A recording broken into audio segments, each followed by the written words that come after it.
नाज़रीन, अवामी न्यूज़ में ख़बरनि जो सिलसिलो जारी है। इन वक्त असीं तव्हांखे सामारो शाख में ख़बर ॾींदा हलूं त इंतज़ामिया पारां पेरूमल वेझो मेन सांगड़ रोड किपरो रोड खे कट हणी पाणी खे हेठियां इलाइक़नि तरफ़ मोकिलण ख़िलाफ़ सवें ॻोठाणे जे रवासिन जो मोहम्मद खान मरी, हाजी साईंदाद मरी, हामिल मरी, हाजी माठीणो राजड़, सिकील अदो राजड़, आकिल वसाण ऐं ॿिनि जी अॻुवाणी में सब्ज़ल स्टाफ वटि 3 कलाकनि खां मेन मीरपुर ख़ासि किपरो रोड ते धरणो, रोड ब्लॉक समें गाॾियूं गॾु थी वयूं। मुसाफ़िर सख़्त परेशान। इंतज़ामिया का बि तहरुक न वरितो है। हिते अपोजिशन हली पई आहे जो रोड ऐं रस्ता ॿुॾल आहिनि ऐं ग़रीब मिसकिन जेको मच्छर में ज़िंदगी गुज़ारनि पिया।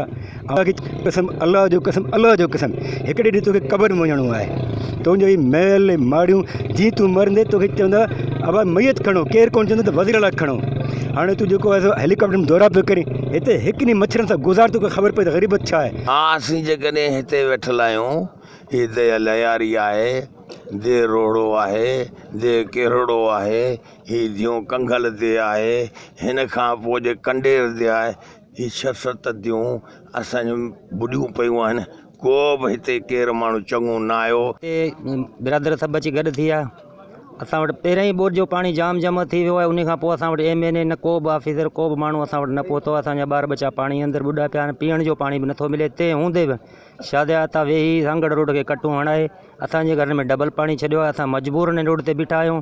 या हिन रोड खे कटायो वञे या असां हफ़्तो लॻे 10 ॾेई लॻंदासीं हिन रोड ते वेही रहंदा। हिते ॾिसो पिया तव्हां कवरेज त पोयां पाणी कढाए, तंहिंखां पोइ मथां सांगू कटायो अथनि, असां वटि अचे पियो। असांजी त हुई पंहिंजे हिसाब सां ॿुॾी विया आहिनि। उन जेके ग़रीब माण्हू रोडनि मिसकिन उन्हनि जो त कुझु आहे हिन रोड खे जेको कटायो वञे, पाणी अॻिते पंहिंजे वठी रवानो थी वञे हलियो। असांजे मुताबिक़ मीरपुर ख़ासि इंतिज़ामिया खे DC के बि असांजा उहिदेदारनि ॾिसनि पिया असांखे, उहो ख़ुदा कुझु रहम करियो ग़रीबनि ते, उन्हनि जी तव्हां हेल्प करियो।